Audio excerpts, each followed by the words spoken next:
Doubtless, you are the only people who matter, and wisdom will die with you.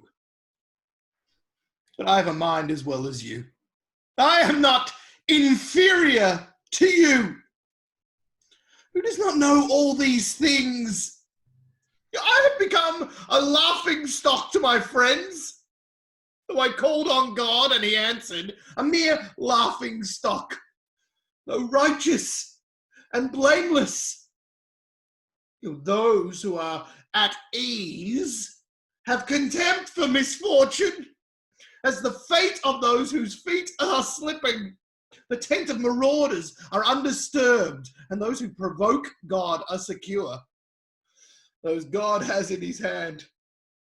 But ask the animals, and they will teach you, or the birds of the sky, and they will tell you, or speak to the earth, and it will teach you, or let the fish in the sea inform you.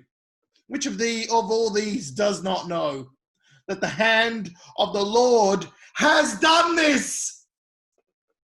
In his hand is the life of every creature and the breath of all mankind. Does not the ear test words as the tongue tastes food? Is not wisdom found among the aged? Does not long life bring understanding? To God belong wisdom and power. Counsel and understanding are his. What he tears down cannot be rebuilt. Those he imprisons cannot be released. If he holds back the waters, there is drought. If he lets them loose, they devastate the land. To him belongs strength and insight. Both deceived and deceiver are his. He leads rulers away, stripped, and makes fools of judges. He takes off the shackles put on by kings and ties a loincloth around their waist. He leads priests away stripped and overthrows officials long established. He silences the lips of trusted advisors and takes away the discernment of elders. He pours out contempt on nobles and disarms the mighty. He reveals the deep things of darkness and brings utter darkness into the light. He makes the nations great and destroys them. He enlarges nations and disperses them. He deprives the leaders of the earth of their reason. He makes them wander in a trackless waste. They grope in darkness with no light. He makes them stagger like drunkards. And my eyes have seen all this. My ears have heard and understood it. What you know, I also know. I am not inferior to you. But I desire to speak to the Almighty and to argue my case with God. You, however, smear me with lies. You are worthless physicians. All of you. If only you would be altogether silent. For you, that would be wisdom. Oh, hear now my argument. Listen to the pleas of my lips. Will you speak wickedly on God's behalf? Will you speak deceitfully for him? Will you show him partiality? Will you argue the case for God? Would it turn out well if he examined you? Could you deceive him as you might deceive a mortal? Oh, he would surely call you to account if you secretly showed partiality. Would not his splendor terrify you? Would not the dread of him fall on you? Your maxims are proverbs of ashes. Your defenses are defenses of clay. Keep silent and let me speak. then let come to me what may. Yet why do I put myself in jeopardy and take my life in my hands? Though he slay me, yet I will hope in him. I will surely defend my ways to his face.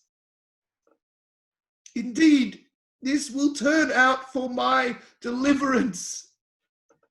For no godless person would dare come before him. Listen to what I say.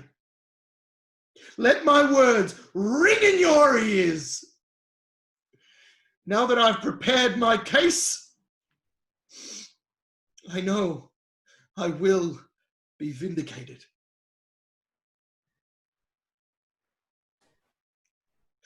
Can anyone bring charges against me? If so, I will be silent and die. Only grant me these two things, God, and then I will not hide from you. Withdraw your hand far from me. Stop frightening me with your terrors. Then summon me, and I will answer you, or let me speak, and you reply to me. How many wrongs and sins have I committed?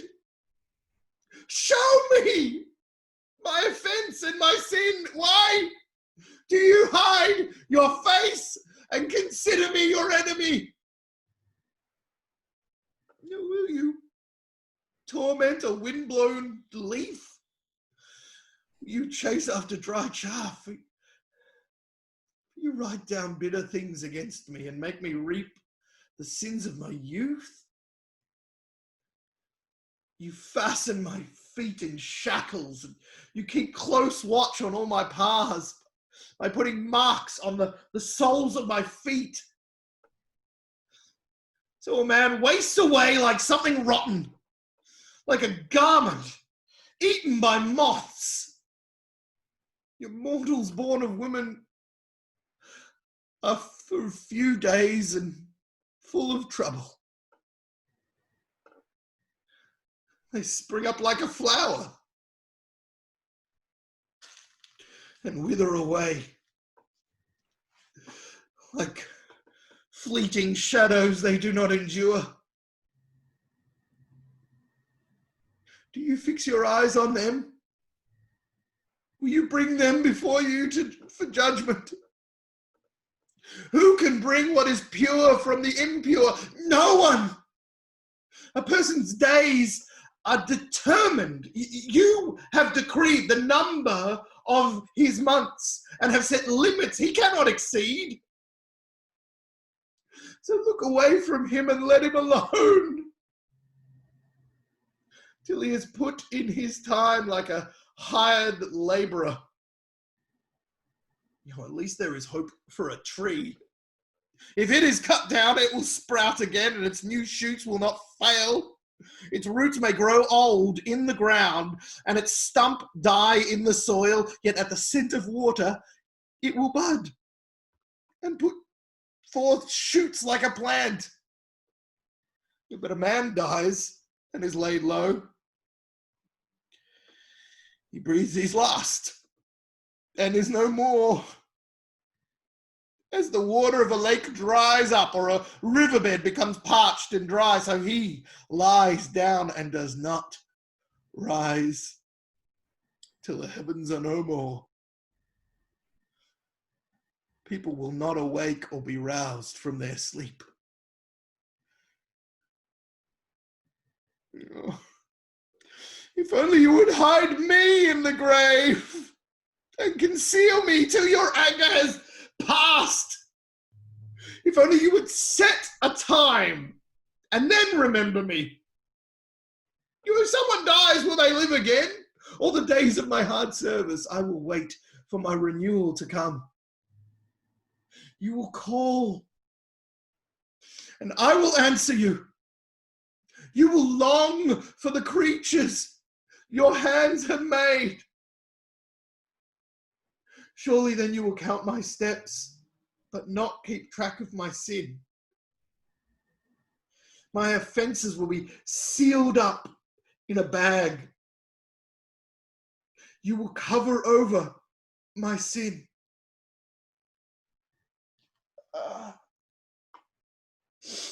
But as a mountain erodes and is crumbled, and as a rock is moved from its place, as water wears away stones and torrents wash away the soil, so you destroy a person's hope. You overpower them once for all and they are gone. You change their countenance and send them away. If their children are honored, they do not know it. If their offspring are brought low, they do not see it. They feel but the pain of their own bodies and mourn only for themselves. Would a wise person answer with empty notions? Or fill their belly with a hot east wind? Would they argue with useless words, with speeches that have no value? But you even undermine piety and hinder devotion to God. Your sin prompts your mouth. You adopt the tongue of the crafty. Your own mouth condemns you, not mine. Your own lips testify against you. Are you the first man ever born? Were you brought forth before the hills? Do you listen in on God's counsel? Do you have a monopoly on wisdom? What do you know that we do not know? What insights do you have that we do not have? The grey-haired and aged are on our side, men even older than your father. God's consolation's not enough for you. Words spoken gently to you. Why has your heart carried you away, and why do your eyes flash so that you vent your rage against God and pour out such words from your mouth? What are mortals that they could be pure, or those born of woman that they could be righteous? If God places no trust in his holy ones, and even the heavens are not pure in his eyes, how much less mortals who are vile and corrupt, who drink up evil like water. Listen to me, and I will explain it to you. Let me tell you what I have seen, what the wise have declared, hiding nothing received from their ancestors, to whom alone the land was given, when no foreigners moved among them. All his days, the wicked man suffers torment. The ruthless man, through all the years stored up for him, terrifying sounds fill his ears. When all seems well, marauders attack him. He despairs of escaping the realm of darkness. He is marked for the sword. He wanders about for food like a vulture. He knows the day of darkness is at hand. Distress and anguish fill him with terror. Troubles overwhelm him like a king poised to attack, because he shakes his fist at God and vaunts himself against the Almighty, defiantly charging against him with a thick, strong shield. Though his face is covered with fat and his waist bulges with flesh, he will inhabit ruined towns and houses where no one lives, houses crumbling to rubble. He will no longer be rich, and his wealth will not endure, nor will his possessions spread over the land. He will not escape darkness. A flame will wither his shoots, and the breath of God's mouth will carry him away. Let him not deceive himself by trusting what is worthless, for he will get nothing in return. Before his time he will wither, and his branches will not flourish. He will be like a vine stripped of its unripe grapes, like an olive tree shedding its blossoms. For the company of the godless will be barren, and fire will consume the tents of those who love bribes. They conceive trouble and give birth to evil. Their womb fashions deceit.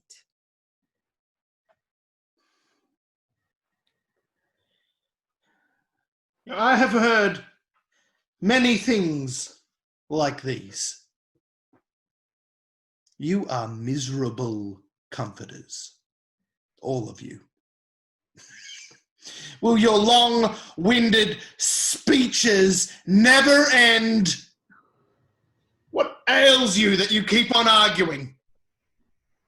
Now, I could also speak like you if you were in my place. I can make fine speeches against you and shake my head at you. But my mouth would encourage you. Comfort from my lips would bring you relief.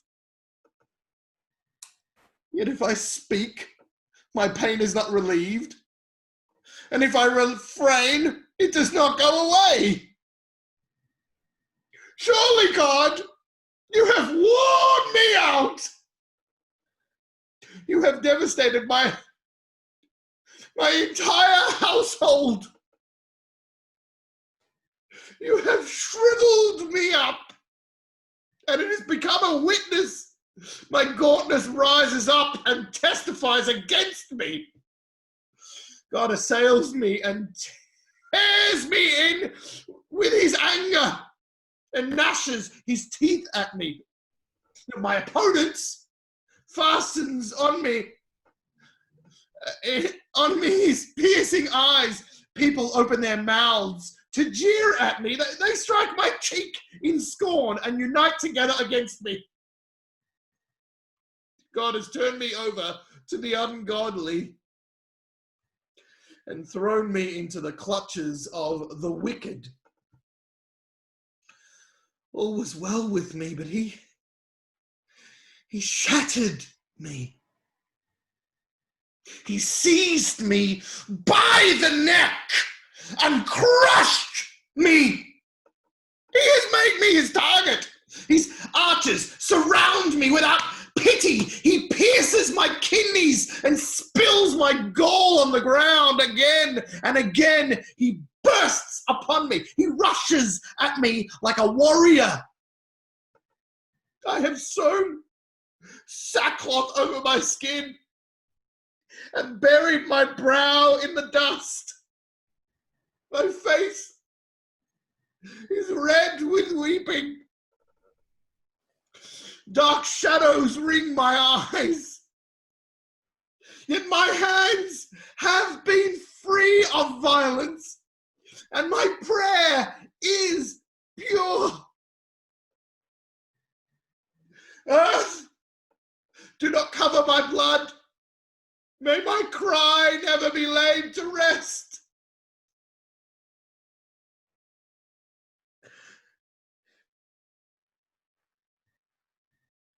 Even now my witness is in heaven. My advocate is on high. My intercession and my intercessor is my friend. As my eyes pour out tears to God on behalf of a man, he pleads with God as one pleads for a friend. Only a few years will pass before I take the path of no return. My spirit is broken. My days are cut short. The grave awaits me. Surely mockers surround me. My eyes must dwell on their hostility. Give me, O God, the pledge you demand. Who else will put up security for me? You have closed their minds to understanding. Therefore, you will not let them triumph. If anyone denounces their friend for reward, the eyes of their children will fail. God has made me a byword to everyone, a man in whose face people spit. My eyes have grown dim with grief. My whole frame is but a shadow. The upright are appalled at this. The innocent are aroused against the ungodly. Nevertheless, the righteous will hold to their ways, and those with clean hands will grow stronger.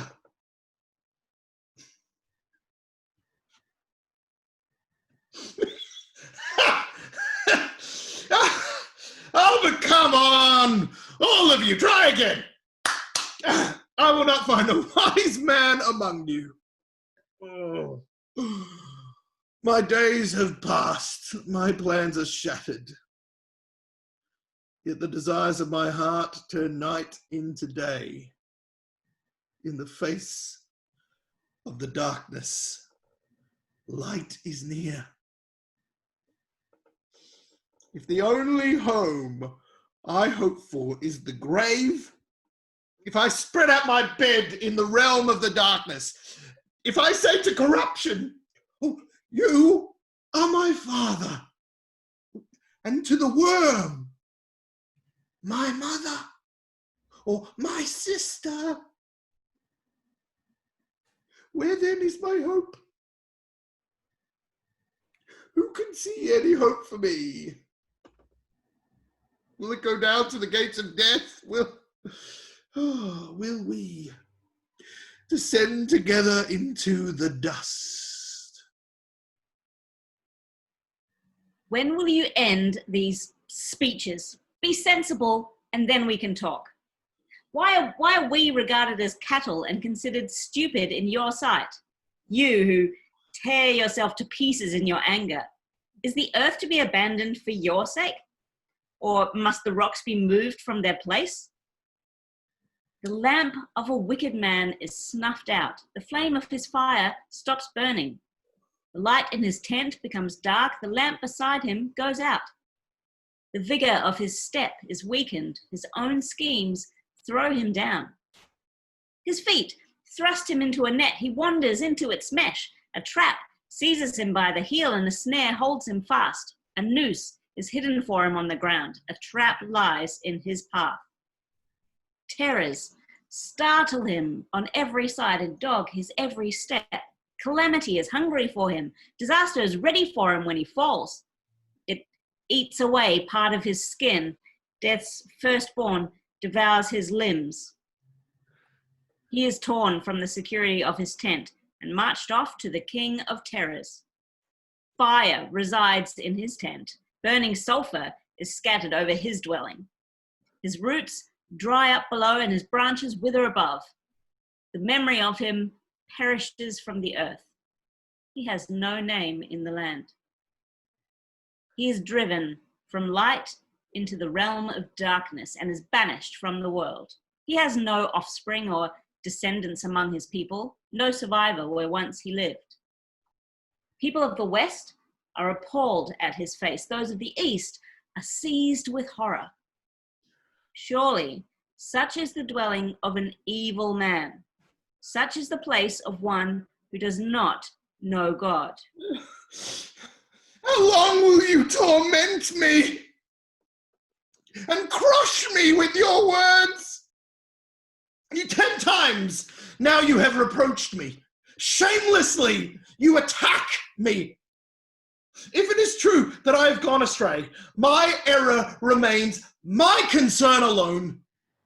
If indeed you would exalt yourselves above me and use my humiliation against me, then know that God has wronged me and drawn his net around me. Though I cry, violence, I get no response. Though I call for help, there is no justice. He has blocked my way so I cannot pass. He has shrouded my path in darkness. He has stripped me of my honor and removed the crown from my head. He tears me down on every side till I am gone. He uproots my hope like a tree. His anger burns against me. He counts me among his enemies. His troops advance in force. They build a siege ramp against me and encamp around my tent. He has alienated my family from me. My acquaintances are completely estranged from me. My relatives have gone away. My closest friends have forgotten me. My guests and my female servants count me as a foreigner. They look on me as a stranger. I summon my servant, but he does not answer. Though I beg him with my own mouth, my breath is offensive to my wife.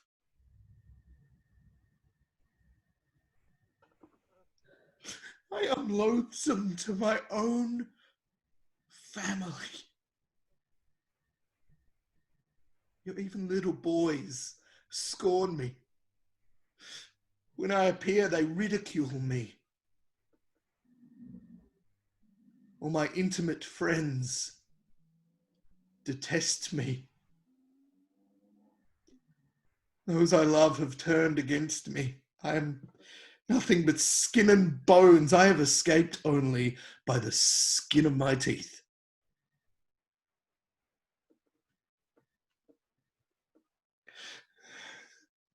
Have pity on me, my friends. Have pity. For the hand of God has struck me. Why do you pursue me as God does? Will you never get enough of my flesh? Oh, that my words were recorded, that they were written on a scroll, that they were inscribed with an iron tool on lead or engraved in rock forever. Yeah, I know that my Redeemer lives, and that in the end, he will stand on the earth.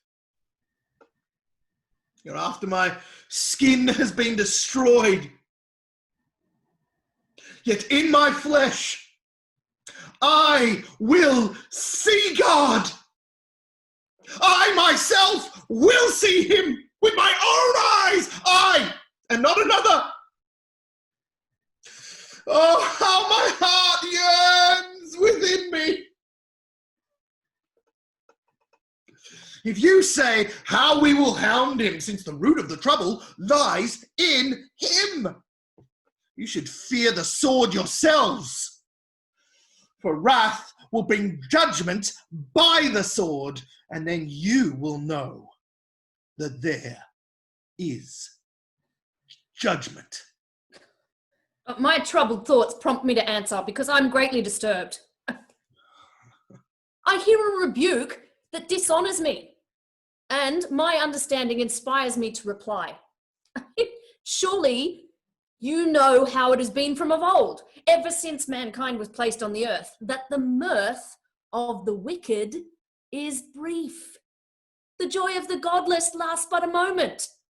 Though the pride of the godless person reaches to the heavens and his head touches the clouds, he will perish forever, like his own dung. Those who have seen him will say, "Where is he?" Like a dream, he flies away, no more to be found, banished like a vision of the night. The eye that saw him will not see him again. His place will look on him no more. His children must make amends to the poor. His own hands must give back his wealth. The youthful vigor that fills his bones will lie with him in the dust. Though evil is sweet in his mouth and he hides it under his tongue, though he cannot bear to let it go and lets it linger in his mouth, yet his food will turn sour in his stomach. It will become the venom of serpents within him. He will spit out the riches he swallowed. God will make his stomach vomit them up. He will suck the poison of serpents. The fangs of an adder will kill him. He will not enjoy the streams, the rivers flowing with honey and cream. What he toiled for, he must give back uneaten. He will not enjoy the profit from his trading. I mean, he has oppressed the poor and left them destitute. He has seized houses he did not build.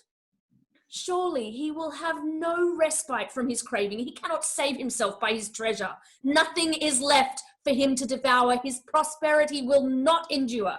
In the midst of his plenty, distress will overtake him. The full force of misery will come upon him. When he has filled his belly, God will vent his burning anger against him and rain down his blows on him. Though he flees from an iron weapon, a bronze-tip arrow pierces him. He pulls it out of his back, the gleaming point out of his liver. Terrors will come over him. Total darkness lies in wait for his treasures. A fire, unfanned, will consume him and devour what is left in his tent. The heavens will expose his guilt. The earth will rise up against him. A flood will carry off his house, rushing waters on the day of God's wrath. Such is the fate God allots the wicked, the heritage appointed for them by God.